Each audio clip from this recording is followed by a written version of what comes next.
غریب نواز کہتے ہیں جب کوئی زنا کرتا ہے اور زنا کرنے کے بعد غسل کرتا ہے تو غسل کے جتنے قطرے اس کے بدن سے ٹپکتے ہیں، ہر قطرے کے بدلے میں 1 سال کا گناہ اس کے نامہ اعمال میں لکھا جاتا ہے۔ ہر قطرے کے بدلے میں 1 سال کا گناہ۔ کتنے قطرے ٹپکتے ہیں غسل کے بعد ذرا تصور میں تو لاؤ، اور جتنے قطرے ٹپکتے ہیں اتنے ہی شیاطین پیدا کیے جاتے ہیں، اور وہ سارے شیاطین قیامت تک جتنے پاپ اور جرائم کریں گے ان سب کا گناہ اس کے سر پہ ڈالا جائے گا جس کے زنا کی وجہ سے وہ شیاطین پیدا ہوئے۔ اور ایک بات مجھے اور یہاں یاد آئی، ہمارے بزرگوں نے فرمایا جو زنا کرتے ہیں اللہ ان کو لمحے کے بدلے میں صدیوں کی سزا دیتا ہے۔ وہ اس طرح سے کہ زنا کاروں کے گھر میں اللہ عیبی اولاد پیدا کرتا ہے، لنگڑی لولی اندھی اولاد پیدا کرتا ہے تاکہ یہ اپنی نسلوں کو دیکھ دیکھ کر بار بار دکھی ہوں۔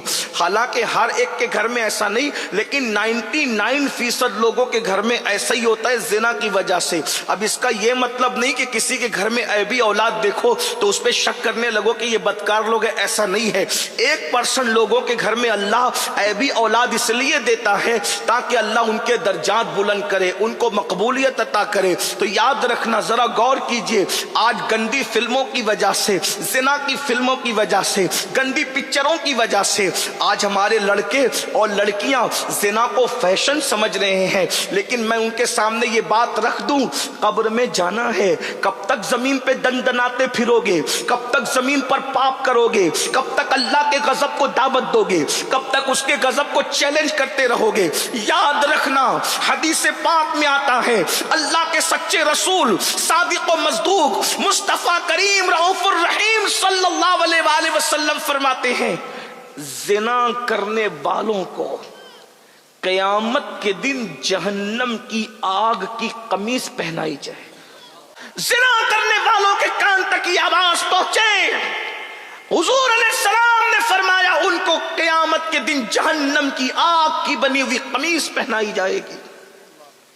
اور اتنا ہی نہیں، حدیث پاک میں تو یہاں تک آیا جس عضو سے انہوں نے زنا کیا ہوگا اس پر جہنم کے ہتھوڑے برسائے جائیں گے۔